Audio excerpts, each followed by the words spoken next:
नमस्कार, निर्माण आईएएस के यूट्यूब चैनल में आप सभी का स्वागत है। आज हम यूपीएससी प्रीलिम्स स्पेशलिस्ट सेगमेंट में हिस्ट्री का जो टॉपिक शामिल करने जा रहे हैं वो है श्रम आंदोलन और वामपंथ। हम इस सेगमेंट में जानेंगे कि किस प्रकार लगातार, जिस तरह आपने देखा 19वीं शताब्दी में आर्थिक सुधार हुए, कुछ नए नए तरीके या फिर नए नए उद्योग स्थापित किए गए, रेलवे का विकास हुआ, इस प्रकार से श्रमिक वर्ग की जो महत्वता थी या उनके समाज में व्यवस्था थी वो बढ़ती चली गई। तो इस आधार पर उनके लिए किस प्रकार के सुधार की आवश्यकता हुई या किस प्रकार के उनके अधिकारों का हनन हो रहा था, तो इस कारण से समय समय पे जो भी आंदोलन सामने आते गए हम इस सेगमेंट में डिस्कस करेंगे और जानेंगे किस प्रकार निरंतर एक क्रम बना रहा जहां पर श्रम आंदोलन की भूमिका हमें दिखाई देती है। तो आइए शुरू करते हैं। देखते हैं पहले हम श्रमिक वर्ग के उत्थान के प्रयास कहाँ से शुरू हुए। तो यहाँ पे आप देख सकते हैं 1870 का जो दशक था, शशि पदा बनर्जी द्वारा एक श्रमिक क्लब की स्थापना की गई। आपको याद होगा कि लगातार ये जो श्रमिक वर्ग था, मजदूर वर्ग कहें तो इसकी भूमिका ना सिर्फ भारत के लिए बल्कि अगर हम बात करें बाहरी देशों की या पश्चिमी देशों की, जैसे इंग्लैंड हो गया, अन्य शेष संसार के देश हो गए, तो वहाँ पर भी ये वर्ग ऐसा था जो उपेक्षित था, वहाँ पे उनके अधिकारों का हनन होता था। तो वही चीज़ें हमें भारत में भी दिखाई देती हैं। तो इनके ही उत्थान के लिए भारत में कुछ प्रयास किए गए और उनमें से आपके सामने है शशि पदा बनर्जी का श्रमिक क्लब, और इन्होंने ही भारत श्रमजीवी नाम से एक समाचार पत्र का प्रकाशन किया था। तो यहाँ पर आपको फैक्ट्स जो भी दिखाई देंगे आप उसको नोट डाउन करते जाइएगा, क्योंकि इस प्रकार के जो क्वेश्चंस हैं हमने आपको लगातार वीडियोस में बताया है कि यूपीएससी समाचार पत्र हो गए या कहें कि आंदोलन हो गए, उससे सुमिलित करते हुए लिस्ट दे देगा आपको या विकल्प बनाएगा। तो इस प्रकार आपके कोई क्वेश्चन छूटे ना, ये हमारी लगातार प्रयास है। तो आप भी इस प्रयास में हमारे साथ कोऑपरेट कीजिए और जो जो हम आपको फैक्ट्स बता रहे हैं उनको याद करने की कोशिश कीजिए और उनको नोट डाउन करते रहिए। तो हम बात करते हैं अब 1878 की। तो यहाँ पर एक और नाम आपको दिखाई देगा, सोराबजी शपूरजी बंगाली ने श्रमिकों की कार्यदशा को बेहतर बनाने के लिए एक विधेयक प्रस्तुत किया था। तो आप देखिए कि यानी इसका मतलब क्या हुआ, उस समय जो मुख्य कहें कि उनकी कार्यदशा बहुत ही दयनीय थी, जो मेहनताना था, जो कार्यदशाएं थी, और जो एक कहे सुरक्षा का भाव, यानी कि जो कामगारों को एक सुरक्षा सिक्योरिटी मिलनी चाहिए वो वहाँ पर नहीं दिखाई देती है। तो श्रमिक वर्ग या श्रमिक आंदोलन की जब उत्पत्ति की बात करते हैं, कारणों की बात करते हैं, तो उसमें आपको ये सब चीज़ें दिखाई देंगी। या ये कहें कि काम करने की अवधि यानी कार्य अवधि, यहाँ पर इसकी भी अल्पता थी, यानी कि कोई निश्चित टाइम एक अवधि नहीं थी, टाइम टेन्योर नहीं था कि कितने समय तक ये लोग काम करेंगे, उसके अकॉर्डिंग कितना मेहनताना मिलेगा। तो इस प्रकार की जो दशाएं थी, इस प्रकार की जो व्यवस्था थी, वो उनके लिए शोषणकारी साबित होती जा रही थी। तो यहीं पर इन्होंने बात करी थी श्रमिकों की कार्यदशा को बेहतर कैसे बनाया जाए, उसके लिए एक विधेयक प्रस्तुत किया गया, जिसे कब बंगाल की विधान परिषद में इसे पारित किया गया बाद में। तो अब आते हैं 1880 में। यहाँ पे आपको नाम सुनाई देगा नारायण मेघाजी लोखंडे का। इन्होंने दीनबंधु नाम से एक समाचार पत्र का प्रकाशन किया था और मोस्ट इंपॉर्टेंट आपको याद रखना है, बम्बई मील हैंड एसोसिएशन, यानी ये एसोसिएशन थी मील में काम करने वाले श्रमिकों के लिए संबंधित थी। तो ये आपको ध्यान रखना है, ये भी आपको क्वेश्चन पूछा जा सकता है इसलिए। और दूसरी बात आपको यहाँ ध्यान रखना है, दीनबंधु, आपको याद होगा हमने पहले भी दीनबंधु नाटक का जिक्र किया था, तो आपको नील विद्रोह याद होगा, उस समय ये नील विद्रोह वो नाटक था, लेकिन हम यहाँ बात करें समाचार पत्र की, तो आप दोनों में कंफ्यूज ना होइएगा। ये दीनबंधु समाचार पत्र है, इसका नील विद्रोह से कोई लेना देना नहीं है। ये संबंध जो है या फिर इसमें जो बात की गई थी वो श्रमिकों के अधिकारों को लेकर थी। अब चलते हैं आगे। अब 1899 की बात करते हैं। यहाँ पर आपको पहली बार हड़ताल आयोजित करने का एक उदाहरण मिलेगा। ग्रेट इंडियन पेनिनसुलर रेलवे की प्रथम हड़ताल यहाँ पे आयोजित की गई थी और यहाँ पर तिलक का भी इन्हें समर्थन मिला था। आपको याद होगा तिलक के द्वारा मराठा और केसरी के नाम से दो समाचार पत्र निकाले गए थे। ये अंग्रेजी में था, ये भी कई बार क्वेश्चन पूछा जा सकता है, ये आपके लिए एक्स्ट्रा इन्फॉर्मेशन हो गई, और ये मराठी में था। तो ये इस प्रकार के समाचार पत्र थे जहां पर इन्होंने इस हड़ताल के बारे में या समर्थन किस प्रकार दिया कि इन्होंने इन समाचार पत्रों में इनका उल्लेख किया, हड़तालों को लोगों तक पहुंचने का, लोगों को बताने का कि इस प्रकार की हड़ताल का उद्देश्य क्या है, ये समझाने का प्रयास किया और इस प्रकार से इन्होंने अपना समर्थन प्रदान किया। तो दूसरा पॉइंट क्या कहता है कई प्रख्यात राष्ट्रवादी नेता थे उस समय, जो इस समय कानून बनाने की मांग कर रहे थे, खासकर श्रमिक वर्ग से संबंधित कानूनों की मांग कर रहे थे। कौन कौन थे वो? विपिन चंद्र पॉल, जी सुब्रमण्यम अय्यर, ये बहुत ही चर्चित नाम रहे हैं मॉडर्न हिस्ट्री में, तो आपको याद रखना है। ये लोग लगातार ऐसी मांग कर रहे थे कि इनके जो श्रमिक वर्ग है, जो मजदूर वर्ग है, इनका जो उत्पीड़न हो रहा है उसको रोकने की आवश्यकता है और बाकायदा कुछ निश्चित कानून नियम होने चाहिए इनके कार्य पैटर्न को निश्चित करने के लिए। अब देखते हैं आगे, आपको और भी नाम बताते हैं, जैसे अश्विनी कुमार घोष है, प्रभात कुमार राय चौधरी हैं, प्रेमतोष बोस और अपूर्व कुमार घोष ने भी हड़तालों के माध्यम से सुधार का प्रयत्न किया। तो ये पूरी जो क्रोनोलॉजी है या कहें पूरे क्रम है, ये बताता है कि किस प्रकार लगातार मांग की जा रही थी। एक मतलब अचानक से उठी हुई एक श्रमिक वर्ग या श्रमिक आंदोलन को अचानक से उठा हुआ नहीं था, लगातार इसकी मांग की जा रही थी। इसलिए अंततः हमें आगे देखने को मिलेंगे कई सारे अधिनियम लाए गए, सरकार ने भी, ब्रिटिश सरकार ने भी कई सारे प्रयास करने की कोशिश करी। और लास्ट में देखिए स्वदेशी आंदोलन के दौरान भी, यानी कि 1920 के समय भी हम देखते हैं सुब्रमण्यम अय्यर, देखिए ये नाम दोबारा आया, और चिदम्बरम पिल्ले के नेतृत्व में आप देखेंगे तूतीकोरन और तिरुनेलवल्ली में भी हड़ताल हुई थी। ये भी हालांकि इसे हड़ताल को दबा दिया गया, उसका दमन कर दिया गया था ब्रिटिश सेना द्वारा, सरकार द्वारा। लेकिन बात करें बाल गंगाधर तिलक के द्वारा भी यहाँ पे बहुत बड़ी हड़ताल का आयोजन किया गया था। तो ये बताता है कि उस समय इस आंदोलन या इस प्रकार की जो मांग थी उनकी तीव्रता कितनी अधिक थी। अब बात करते हैं मोस्ट इंपॉर्टेंट फैक्टर जो आता है, इनसे जुड़ी हुई घटनाएं क्या क्या हुई हैं।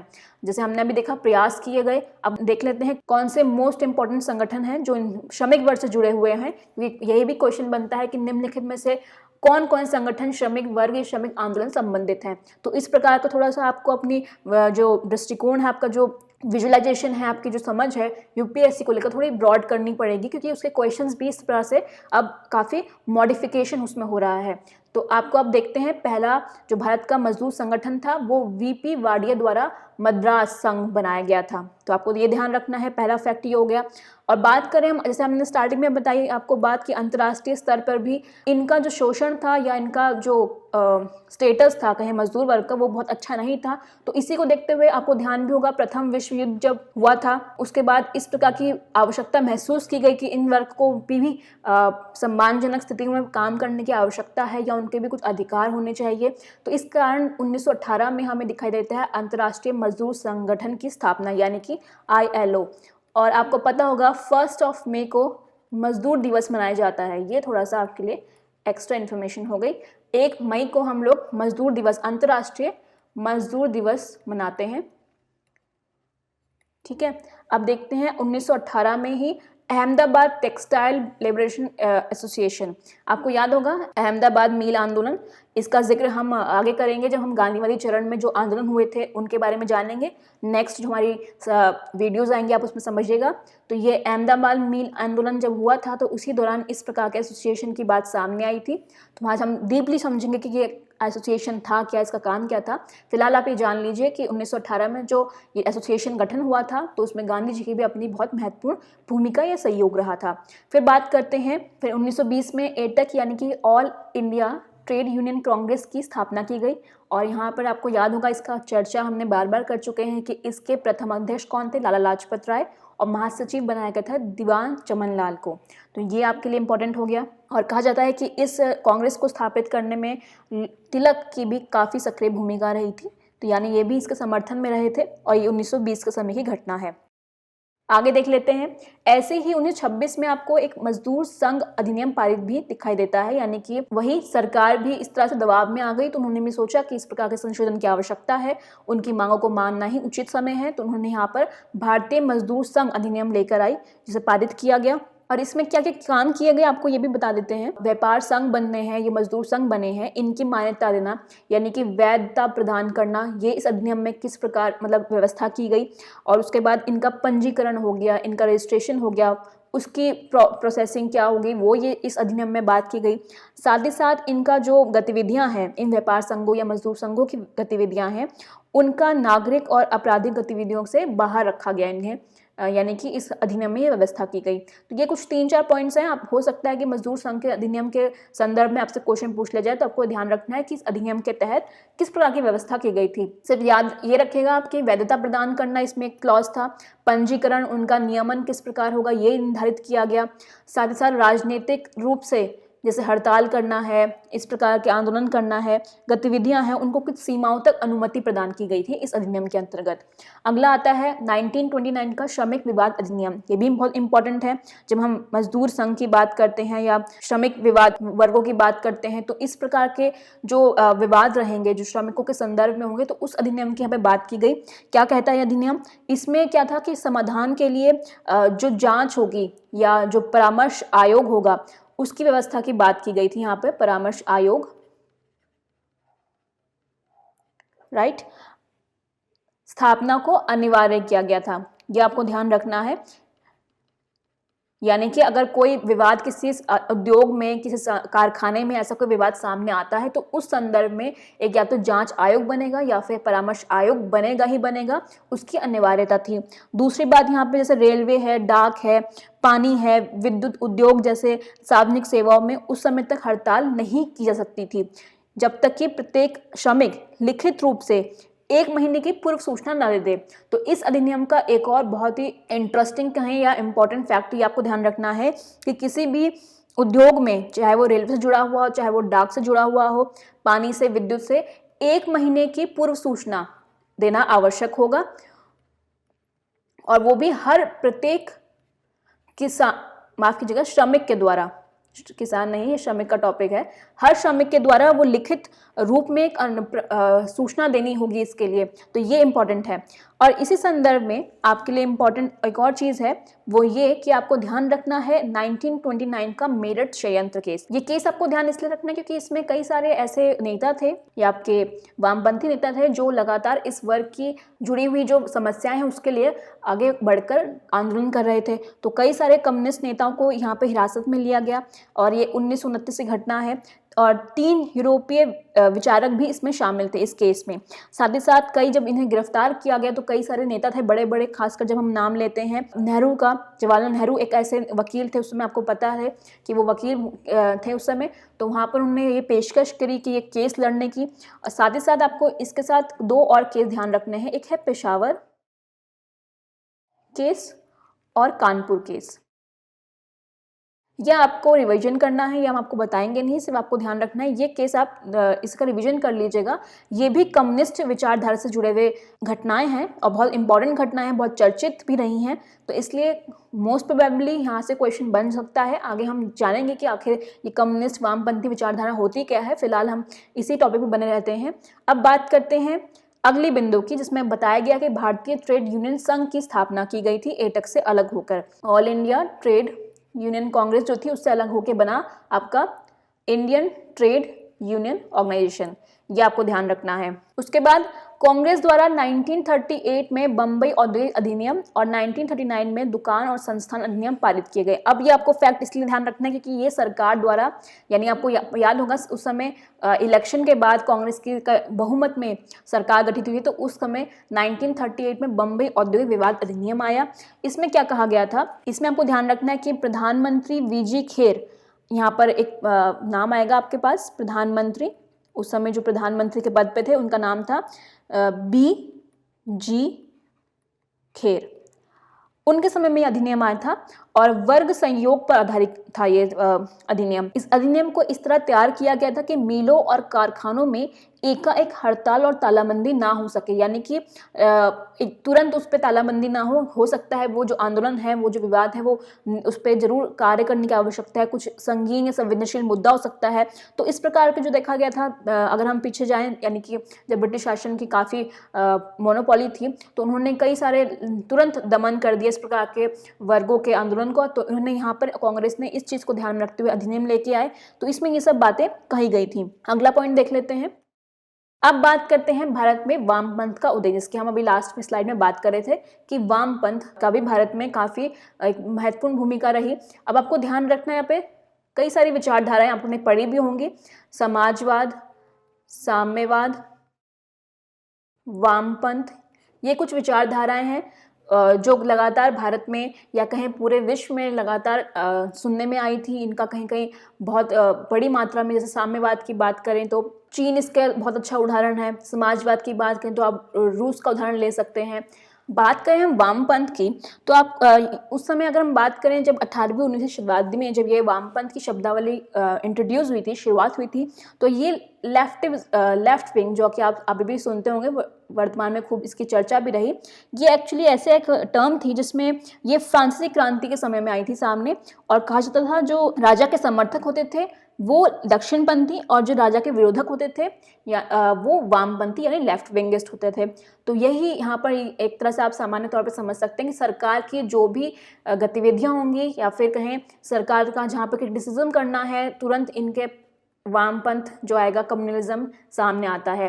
तो यहाँ से देखिए, यहाँ पे लिखा भी है 1917 में रूसी क्रांति की सफलता के बाद ये जो साम्यवादी विचारधारा है बहुत विस्तारित हुई, बहुत प्रसारित हुई।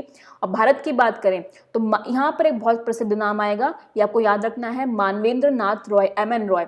ये विश्व प्रसिद्ध समाजवादी दार्शनिक भी रहे। साथ ही साथ इंटरनेशनल जो सेकेंड कम्युनिस्ट जो सम्मेलन हुआ था वहाँ पर भारत का प्रतिनिधित्व इन्होंने किया था। और लेनिन जो इस विचारधारा में काफी सक्रिय थे, उनसे इनका वाद विवाद हुआ था। साथ ही साथ इनके बारे में थोड़ी सी और बात करें तो ये व्यक्ति की स्वतंत्रता पर बहुत ज्यादा प्रबलता से इसका समर्थन करते थे और इन्होंने किसी प्रकार के नियंत्रण को बिल्कुल ही नकार दिया था, कि उनको स्वीकार्य नहीं था कि कोई भी नियंत्रण व्यक्ति पे स्थापित हो, क्योंकि उसके विकास के लिए उसकी स्वतंत्रता बहुत महत्वपूर्ण है। तो इस प्रकार से इनकी जो पर्सनैलिटी, इनका व्यक्तित्व है वो सामने आता है। बात करें संगठन की तो इनके द्वारा 1920 में भारत में कम्युनिस्ट पार्टी की स्थापना की गई थी ताशकंद में। उसके बाद 1940 में हम आगे चलते हैं तो इन्होंने ही अतिवादी लोकतांत्रिक दल की भी स्थापना करी। अब आप कहेंगे कि एक तरफ कम्युनिस्ट भी दूसरी तरफ डेमोक्रेटिक भी, तो इन जो बाद के दिनों थे यानी कि 1920 के बाद इनकी विचारधारा में कुछ परिवर्तन आया और इन्होंने उदारवादी रुख को अपना लिया। तो यानी कि अब अगली विचारधारा यहाँ पे आप सुनने को मिलेंगे उदारवाद। तो इन्होंने अब रेडिकल जो थॉट था, रेडिकल जो विचारधारा थी उसको अपनाया। तो 1940 में इन्हीं में नेतृत्व में आपको दिखाई देगा रेडिकल डेमोक्रेटिक पार्टी।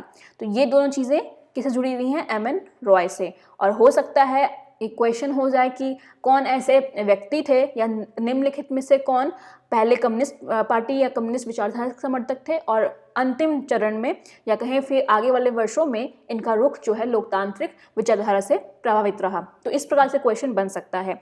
अब आगे बढ़ते हैं। अब बात करते हैं कि भारतीय कम्युनिस्ट पार्टी की CPI जो हम वर्तमान में का पार्टी देखते हैं वो 1925 में सत्य भक्त के द्वारा कानपुर में स्थापित की गई थी। तो ये आपको ध्यान रखना है। अब देख लेते हैं कुछ और चीज़ें, जैसे वामपंथ का जो प्रचार प्रसार है या कहें कि इसमें सहयोगवादी कारक कौन से रहे, तो यहाँ पे कुछ पॉइंट्स हमने मेंशन करे हैं। ये भी आप बहुत ध्यान से नोट कीजिएगा, बहुत इंपॉर्टेंट चीज़ें हैं। जैसे मद्रास में M सिंगार वेलू लेबर किसान गजट की उन्होंने शुरुआत करी थी, लेबर किसान गजट पत्र की शुरुआत की थी। ये आपको सम्मिलित करने के लिए आ सकता है, मैं बार बार आपको इसलिए बता रही हूँ कि ये इंपॉर्टेंट है, तो आप ध्यान से सुनिए और समझिए और नोट डाउन करते जाइए। बात करें लेनिन बनाम गांधी पुस्तक की, तो इसको लिखा गया था अमृत पर डांगे द्वारा बॉम्बे में। फिर बात करते हैं पहली सोशलिस्ट जो साप्ताहिक पत्रिका आई थी द सोशलिस्ट, इसको प्रकाशित किया गया था अमृत पर डांगे द्वारा। फिर बंगाल में मुजफ्फर अहमद द्वारा नवयुग समाचार पत्र का प्रकाशन किया गया। ये भी आपको ध्यान रखना है कि नवयुग जो हम वामपंथी कम्युनिस्ट विचारधारा की बात कर रहे हैं उसमें लगातार इस प्रकार के प्रकाशन सामने आते गए। और पंजाब की बात करें तो गुलाम हुसैन के साथ कुछ अन्य नेता भी थे, उनके सहयोग से इनकलाब समाचार पत्र की यहाँ पे स्थापना की गई। तो ये इंपॉर्टेंट आपके लिए रहा। और अगला जो मोस्ट इंपॉर्टेंट आता है 1934 में अखिल भारतीय कांग्रेस समाजवादी दल की स्थापना। क्योंकि क्या हुआ कि लगातार जो साम्यवादी थी या कहें जो वामपंथी विचारधारा थी काफ़ी एक्सट्रीमिस्ट थी, यानी कि तुरंत सरकार की जो नीतियां थी, जो कार्य थे, उनका तुरंत खंडन करती थी। मतलब सहयोगात्मक उसमें बहुत ही कम फैक्टर होते थे, तो ज़्यादा सस्टेन नहीं हो पाई। तो उसके ही आगे बढ़ के आता है समाजवादी विचारधारा और यहीं पर 1934 में हम ये संगठन या दल देखने को मिलता है। तो इसके इनसे जुड़े हुए कुछ इंपॉर्टेंट नाम आप देख ले सकते हैं। नरेंद्र देव हो गए, JP यानी जयप्रकाश नारायण हो गए, बलवंत राय मेहता, ये इंपॉर्टेंट नाम आपको सुनने को मिलेगा। फिर मीनू मसानी, यूसुफ मेहर, ऐसे कई सारे इंपॉर्टेंट पर्सनालिटी इस दल से जुड़े हुए थे। अब देखते हैं इस इंपॉर्टेंट सेगमेंट को, यानी इस इम्पॉर्टेंट प्रश्न को कौन कौन से यूपीएससी पूछ चुका है। तो इसमें पहला क्वेश्चन क्या है, निम्नलिखित में से कौन 1948 में स्थापित हिंदू मजदूर सभा के संस्थापक थे। बहुत अच्छा क्वेश्चन है और आपको बता दें ये क्वेश्चन यूपीएससी 2018 में पूछ चुका है। मैंने कमेंट सेक्शन में देखा कई बच्चे पूछते हैं कि मैडम कि आप अपने जो क्वेश्चन शामिल करती हैं उनका एरे बताइए। तो मैंने कोशिश करी है कई कई जगह बताने की, हालांकि ये इंपॉर्टेंट नहीं है आपके लिए, क्वेश्चंस इंपॉर्टेंट है कि क्या क्या क्वेश्चन यूपीएससी पूछ चुका है। तो 2018 में पूछा है क्वेश्चंस हैं और इसका सही आंसर रहेगा ऑप्शन डी, यानी कि अशोक मेहता, टीएस रामानुजम, जीजी मेहता, इनके नेतृत्व में हिंदू मजदूर सभा के गठन किया गया था। साथ ही आपको बता दें पश्चिम बंगाल हावड़ा में इसकी स्थापना की गई थी और फॉरवर्ड ब्लॉक के सदस्य द्वारा इसकी स्थापना की गई थी। और ये इस अशोक मेहता, टीएस रामानुजम, जीजे मेहता, साथ ही वीएस माथुर, मणिवैन, ये कुछ नाम थे जो इस संगठन या सभा से जुड़े हुए थे। अगला क्वेश्चन क्या है, निम्नलिखित कथनों में विचार कीजिए। पहला, फैक्ट्री एक्ट 1981 औद्योगिक कामगारों की मजदूरी नियत करने के लिए और कामगारों को मजदूर संघ बनाने देने की दृष्टि से पारित किया गया था। दूसरा, एन.एम. लोखंडे ब्रिटिश भारत में मजदूर आंदोलन संगठित करने में अग्रगामी थे। आपको बताना है कि इन दोनों में से सही ऑप्शन कौन सा है, कथन मतलब इन दोनों में से कौन सा सही है। ध्यान से अगर आप स्टेटमेंट देखेंगे तो आपको आंसर बहुत आसानी से पता चल जाएगा। इसका सही आंसर रहेगा ऑप्शन बी, यानी सेकंड स्टेटमेंट सही है, क्योंकि जब हम पहले स्टेटमेंट की बात करते हैं तो यहाँ पर इस प्रकार की कोई व्यवस्था थी ही नहीं। सिर्फ यहाँ पर भारतीय मालिक जो फैक्ट्रियाँ संचालित कर रहे थे उसके संदर्भ में ये एक्ट लाया गया था, फैक्ट्री एक्ट। तो यहाँ पर जो मजदूर नियत करने की बात की गई है या संगठन बनाने की बात की गई है, ऐसा यहाँ पे कुछ नहीं था, तो इसलिए एक रॉन्ग हो गया। अगला क्वेश्चन क्या है, 1929 का व्यापार विवाद अधिनियम यानी ट्रेड डिस्प्यूट एक्ट निम्नलिखित में से किसका उपबंध करता है। बहुत ही इजी क्वेश्चन है और मुझे लगता है इसका आंसर आपको पता होना चाहिए। ये क्वेश्चन भी 2017 में पूछा गया था।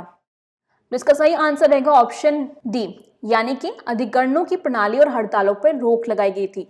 आपको ध्यान होगा भारत में समाजवादी साम्यवादी विचारधारा इस समय बहुत ज़्यादा प्रसारित हो रही थी, तो इसी से डर कर यानी भयभीत होकर ब्रिटिश जो सरकार थी या शासन था वो ये अधिनियम लेके आया और उसमें प्रावधान किया गया जो भी इस प्रकार की गतिविधियां हैं उस पर रोक लगाना। तो ये काफ़ी एक्सट्रीमिज्म या कहें बहुत ही कठोर कदम उठाया था ब्रिटिश शासन के द्वारा। अगला क्वेश्चन क्या है, कांग्रेस सोशलिस्ट पार्टी के संदर्भ में निम्नलिखित कथनों पर विचार कीजिए। पहला, इसने ब्रिटिश माल के बहिष्कार और करों के अपवंचन यानी इवेजन की वकालत की थी। दूसरा, यह सर्वहारा वर्ग का अधिनायक तत्व स्थापित करना चाहती थी। तीसरा, इसने अल्पसंख्यकों और दलित वर्गों के लिए पृथक निर्वाचन क्षेत्र की वकालत की थी। तो आपको बताना है इन तीनों में से सही कथन कौन सा है, और मुझे लगता है अगर थोड़ा सा भी आप अपना माइंड प्रोसेस करेंगे तो इसका आंसर आपको पता चल जाएगा कांग्रेस सोशलिस्ट पार्टी के संदर्भ में कौन सा सही रहेगा। इसका सही आंसर रहेगा कोई नहीं, यानी डी इसका सही ऑप्शन है, क्योंकि यहाँ पर इस प्रकार की किसी भी बात को नहीं कहा था, इसमें से कोई भी सही नहीं है। यहाँ पर 1934 में, जैसे आपको बताया हमने लास्ट पिछले स्लाइड्स में, 1934 में इसकी स्थापना हो चुकी थी, कई सारे लोग इससे जुड़े हुए थे। और यहाँ पर ये जो उग्र मार्क्सवाद की बात करें, ये सब चीज़ें हमें मार्क्सवाद में दिखाई देता है। तो यहाँ पर इस प्रकार की चीज़ें यहाँ ये जैसे कि बहिष्करण करना, ये सब चीज़ें हमें यहाँ पर नहीं दिखाई देती, खासकर सोशलिस्ट समाजवादी विचारधारा में। तो कहीं ना कहीं मार्क्सवाद विचारधारा से प्रभावित है। तो ये क्वेश्चन सही, इसका सही आंसर रहेगा डी।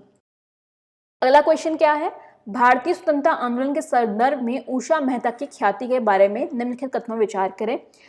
पहला, भारत छोड़ो आंदोलन की बेला में गुप्त कांग्रेस रेडियो चलाने वाली महिला थी। दूसरा, द्वितीय गोलमेज सम्मेलन में सहभागिता हेतु ये ख्याति प्राप्त करती हैं।